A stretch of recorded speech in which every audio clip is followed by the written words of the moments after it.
আসসালামু আলাইকুম। আমি মামুন বলছি।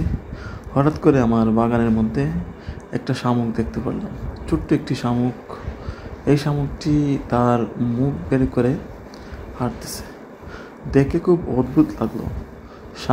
শামুক যে এইভাবে হাঁটতে পারে, তার মুখের সামনে দুটি শিঙের মতো আছে, দেখতে কিন্তু অনেক ভয়ানক। কিন্তু হঠাৎ করে আমার বাগানে যে কাজ করে এই লোকটা কিন্তু শামুকটার মধ্যে পাড়া মারলো, কিন্তু এই লোকটা কিন্তু দেখে নাই এখানে যে একটি শামুক হাঁটতেছে। এটা ওর কোনো দোষ না, ওই লোকটাই দেখেই নেই এই মাটির মধ্যে ছোট্ট একটি শামুক হাঁটতেছে। দেখেন, শামুকটি পায়ের চাপকে একদম মাটির সাথে মিশে গেছে। তারপরে আবার এই শামুকটি আস্তে আস্তে হাঁটা শুরু করতেছে। শামুকের মুখ দেখেন কত লম্বা, একটি বড় একটি চোখের মতো এর মুখটা, কিন্তু সামনে দুটি ভয়ঙ্কর শিং আছে। এগুলো দেখে যে কোনো কেউ ভয় পাবে, এটাই স্বাভাবিক।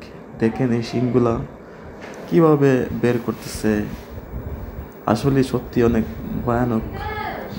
এর যে মুখ, এই যে শামুকের যে দুটি শিং, আসলে অনেক ভয়ের বিষয়।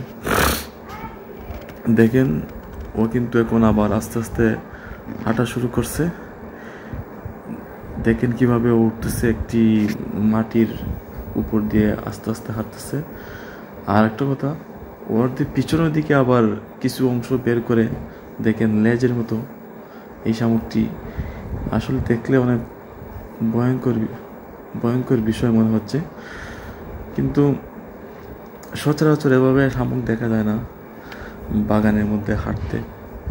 হঠাৎ করে এই বাগানে কাজ করতেছিল, দেখলাম হঠাৎ করে একটি শামুক বের হলো, এবং শামুকটি দেখুন খুব দ্রুত হাঁটতেছে। দেখেন পিছন দিকে একটি লেজ বের করছে। হেঁটে হেঁটে সে উপরের দিকে উঠতে চেষ্টা করতেছে। এখানে অনেকগুলো পিঁপড়া আছে, পিঁপড়াগুলো কিন্তু ওকে কোনো রকম ডিস্টার্ব করে না। ও এর গতিতে হাঁটতেছে। ও কোথায় যাবে তা ওর ডেস্টিনেশন ওই জানে। দেখা যাক ও কোথায় পর্যন্ত যেতে পারে। এটা কিন্তু একটি উঁচু জায়গা দিয়েও হাঁটতেছে। মাটিগুলো কিন্তু খুব নড়বড়ে, যে কোনো সময় পড়ে যেতে পারে। দেখেন, আমার মনে হয় মাটিগুলো ভেঙে পড়েই যাবে। অনেক সুন্দর করে হাঁটতেছে, কিন্তু ওর যে দুটি শিং, শামুকটি বলতে বলতে পড়ে গেল। দেখুন, পরে একদম চ্যাপ্টা হয়ে গেছে।